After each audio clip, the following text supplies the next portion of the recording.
My name is Rosa and I work with Mr. Wolf on the ELL program.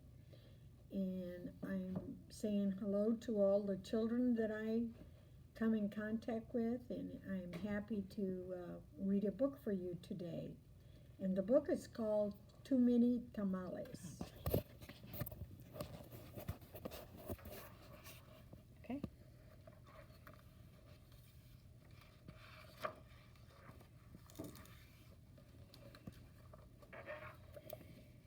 Snow drifted through the streets, and now that it was dusk, Christmas trees glittered in the windows. Maria moved her nose off the glass and came back to the counter. She was acting grown up now, helping her mother make tamales. Their hands were sticky with masa. That's very good, her mother said. Maria happily kneaded the masa. She felt grown up, wearing her mother's apron. Her mom had even let her wear lipstick and perfume. If only I could wear Mom's ring, she thought to herself.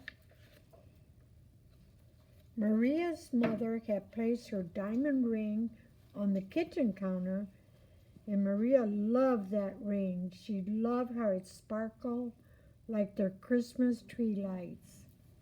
When her mother left the kitchen to answer the phone, Maria couldn't help herself. She wiped her hands on the apron and looked back at the door. I'll wear the ring for just a minute, she said to herself. The ring sparkled on her thumb. Maria returned to kneading the masa, her hands pumping up and down. On her thumb, the ring disappeared, then reappeared in the sticky glove of dough. Her mother returned, took the bowl from her. Go get your father for this part, she said. Then the three of them began to spread masa onto the corn husk. Maria's father helped by plopping a spoonful of meat in the center and folding the husk. He then placed them in a large pot on the stove. They made 24 tamales as the windows grew white with delicious smelling curls of steam. A few hours later, the family came over with armfuls of presents. Her grandparents, her uncle and aunt and cousin, Dolores, Teresa, and Danny. Maria kissed everyone hello.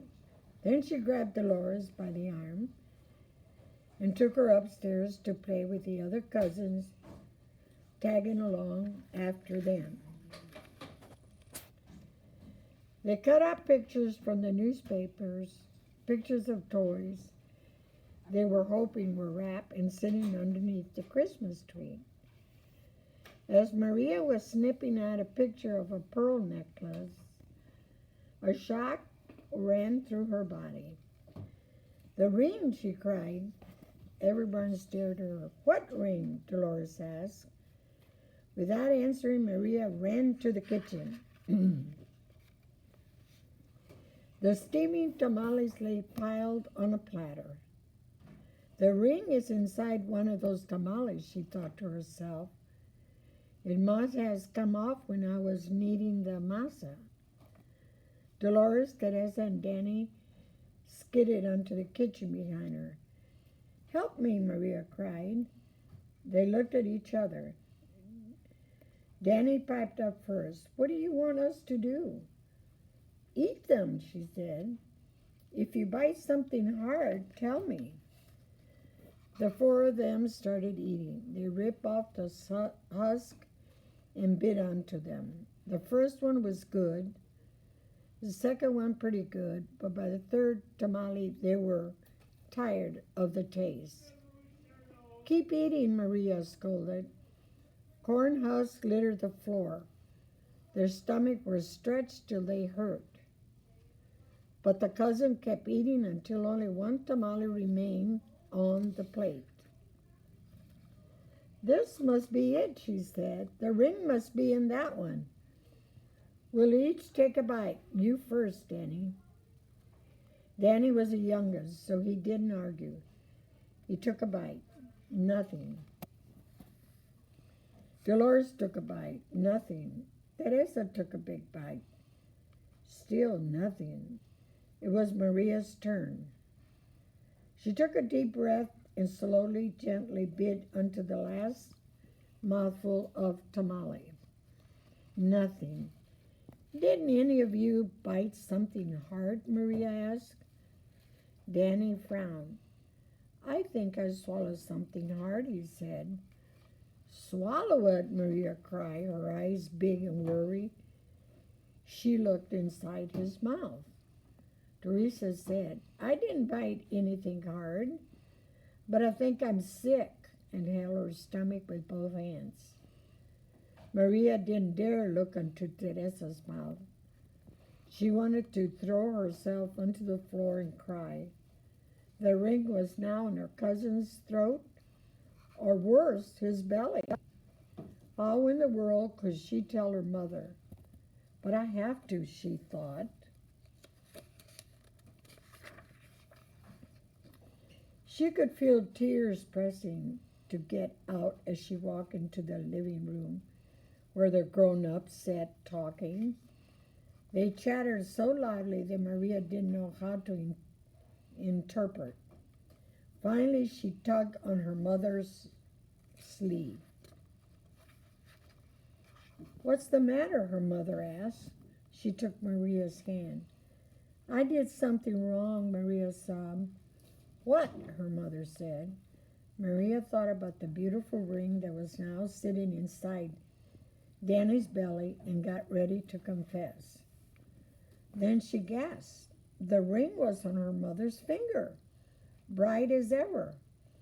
"The ring!" Maria nearly screamed. Maria's mother scraped off a flake of dried masa. "You were playing with it," she said, smiling gently.